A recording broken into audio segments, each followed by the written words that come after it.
नमस्कार दोस्तों, मैं तनवीर खान एक बार फिर से आप सभी लोगों का बहुत बहुत स्वागत करता हूं अपने इस चैनल पे। मैं पिछले काफ़ी समय से आप लोगों के समक्ष ऑनलाइन आने के लिए आता था, लेकिन वक्त नहीं मिल पा रहा था आप लोगों के साथ जुड़ने का। कई सारे स्टूडेंट्स के सवाल थे कि अभी दिल्ली में लगातार एसएससी का आंदोलन चल रहा है, और जैसे कि आप लोग बहुत सारे लोग जानते हैं कि मैं स्टूडेंट के पक्ष में हमेशा किसी भी आंदोलन में हमेशा मुखर रूप के साथ रहता हूँ उनके, लेकिन इस बार मैं नहीं हूँ। मेरे लिए एसएससी के स्टूडेंट हो या यूपीएससी के सब बराबर हैं। तो मैं बता दूं आप लोगों को कि मैं अभी इस समय बाहर हूँ और दिल्ली में नहीं हूँ। इस वजह से मैं इस आंदोलन का सक्रिय हिस्सा नहीं बन पाया हूँ, लेकिन बहुत जल्दी मैं दिल्ली पहुँच कर इस आंदोलन में अपनी एक छोटी सी भूमिका मैं भी निभाऊँगा। तो और दूसरी बात ये भी है कि अभी मुख्य परीक्षा चल रही है, और मुख्य परीक्षाओं की तैयारी के दौरान मैं जहाँ भी हूँ वहाँ पे भी छात्र हैं, उनको मार्गदर्शन देना, उनके एग्ज़ाम्स को लेकर उनकी परफेक्ट स्ट्रेटजी बनाने में उनकी मदद करना, ये मेरा काम है और मैं कर रहा हूँ। तो बस इन्हीं वजहों से मैं अभी इस आंदोलन का हिस्सा नहीं बन पाया हूँ। और लेकिन जहाँ कहीं भी मैं हूँ वहाँ से मैं निरंतर इस आंदोलन को वॉच कर रहा हूँ, देख रहा हूँ, और देख रहा हूँ कि किस तरीके से जो है सभी शिक्षकगण जो है और उनके साथ तमाम विद्यार्थी भी इस आंदोलन में कूदे हुए हैं। और ये बहुत मतलब दुखद स्थिति है कि छात्रों के साथ ये अन्याय किया जा रहा है कि या तो वैकेंसी आती नहीं है, और आती है तो उनको इतनी दूर दूर सेंटर डाल दिए जाते हैं कि वहाँ पहुँचने में भी समस्या है, और सेंटर तक छात्र किसी प्रकार से पहुँच भी जाएं तो एग्ज़ाम कैंसिल हो जाता है या वो आउट हो जाता है। तो ये बड़ी दुखद स्थिति है इस समय देश में, सब जगह ही लगभग इस तरह की कंडीशंस हो रही हैं। तो ये इस पर सरकार को विशेष ध्यान देना चाहिए कि इस तरह की चीज़ें ना हों। देखिए, छात्र जो है वो देश का भविष्य है, उनके साथ इस तरह का खिलवाड़ नहीं किया जा सकता, नहीं किया जाना चाहिए किसी सूरत में भी।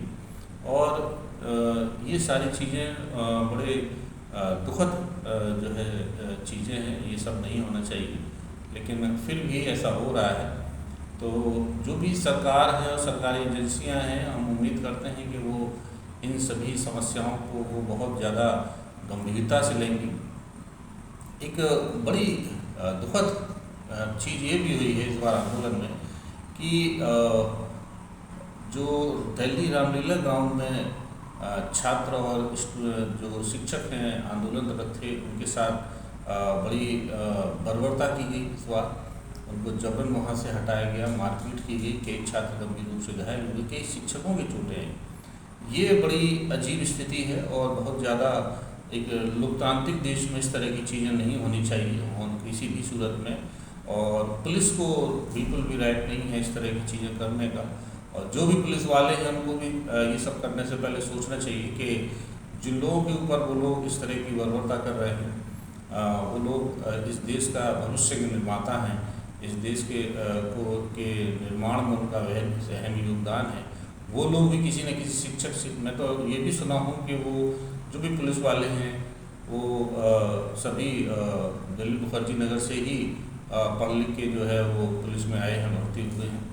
तो देखिए, दो चीज़ें हैं समझने की, पुलिस वालों को भी और अन्य पदाधिकारियों को भी, कि जो लोकतंत्र है, लोकतंत्र में शिक्षक की सबसे बड़ी ताकत है उसकी कलम, और कलम को आप पहरे में नहीं रख सकते हैं। ये तो आज लोकतंत्र है, जब राजतंत्र हुआ करता था तभी भी ऐसा नहीं था, है ना।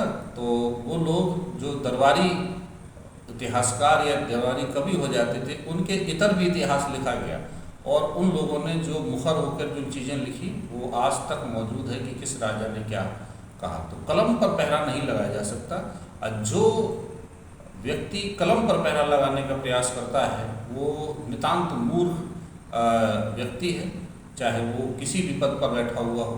कलम को आप पहरे में नहीं रख सकते। कलम को पहरे में जिस दिन रखा जाने का प्रयास होगा, उस दिन देश में बहुत बड़े पैमाने पे क्रांति आ सकता है। ये कोई क्योंकि इतिहास अब आप पढ़ोगे तो आप देखेंगे कि आप लंबे समय तक किसी की आवाज़ को खामोश नहीं रख सकते। जो गलत है उसको गलत मानना पड़ेगा, जो गलत किया है उसको गलत एक्सेप्ट करना पड़ेगा।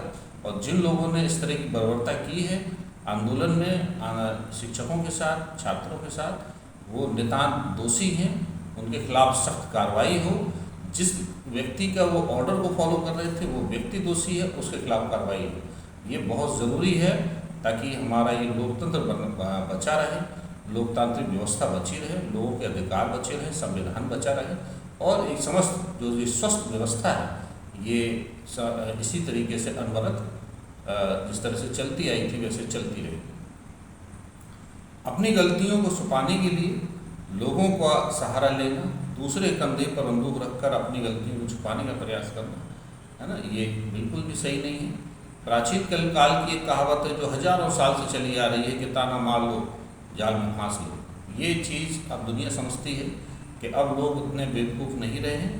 सब लोगों को पता है कि ये एक नितांत चतुर चालाकी या धूर्त लोगों की ये कारस्तानी होती है कि किसी को ताना मार लो, जाल मार लो। ऐसे ही ये भी है जो अभी इस समय हो रहा है कि लोगों को झूठे केसों फंसा लो, शिक्षकों को परेशान करो, उन पर प्रताड़ित करो, उनके खिलाफ कार्रवाइयाँ करो, जो कि पूरी तरीके से अपनी आवाज़ उठाने के लिए स्वतंत्र है।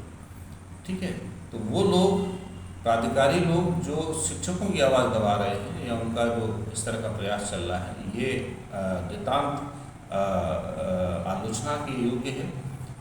और इस तरह की बर्बरताओं को लेकर सुप्रीम कोर्ट को, माननीय न्यायालय को तत्काल जो है संज्ञान लेना चाहिए, इस पर स्वतः संज्ञान लेकर कार्रवाई करनी चाहिए। अगर हमें लोकतंत्र को बचाना है तो ये सारी चीज़ें करनी ही पड़ेंगी और इसके अलावा और कोई चारा नहीं है और कोई विकल्प नहीं है ना। तो सरकारें को किसी भी तरीके से किसी भी स्थिति में तानाशाह होने की इजाज़त नहीं दी जा सकती है। जनता लोकतंत्र में सर्वोपरि है, संविधान का स्रोत जनता ही है, जनता ही उस शक्ति का, तमाम शक्ति का स्रोत है जिस शक्ति का प्रयोग करके सरकारें जो है उनकी आवाज़ों को दबाने का प्रयास कर रही हैं। ये जनता ही जनार्दन है, ये जनता जिसका साथ दे, जिस करवट बैठे, ये आपको स्वीकार करना ही पड़ेगा और इस पर किसी प्रकार की जिद नहीं चल सकती है। तो बस यही मेरा कहना है कि छात्रों और ख़ास तौर से जो है शिक्षकों के साथ जो बर्बरता हुई उसके लिए जिन लोगों ने किया ऐसा वो माफ़ी मांगे। और अगर माफ़ी नहीं मांगेंगे तो हो सकता है कि ये आंदोलन बहुत आगे तक जाए, ये आंदोलन बहुत आगे तक जाए। अभी बहुत सारे लोग शामिल नहीं हैं, तो हो सकता है कि अन्य शिक्षक भी इसमें शामिल हों और ये आंदोलन बड़ा व्यापक रूप ले। शिक्षा, युवा जो होता है वो शक्ति का स्रोत होता है और युवाओं को के खिलाफ अगर कोई सरकार काम करती है तो ये नितांत जो आलोचना के काबिल है और आलोचना की जानी चाहिए। और जब आलोचना होती तो फिर उन लोगों को जो इस तरह के कार्य करते हैं उनको आलोचना से बचना नहीं चाहिए, आलोचना का सामना करना चाहिए और कुछ कठोर कार्रवाई करनी चाहिए। कठोर कार्रवाई से मेरा मतलब है कि उनको जो है इस्तीफे देने चाहिए अपने पदों से। तो अभी के लिए बस इतना ही। अगली बार फिर से हम उपस्थित होंगे आप लोगों के सामने कुछ पढ़ाई से संबंधित कुछ नई जानकारियाँ लेके। तब तक के लिए नमस्कार, जय।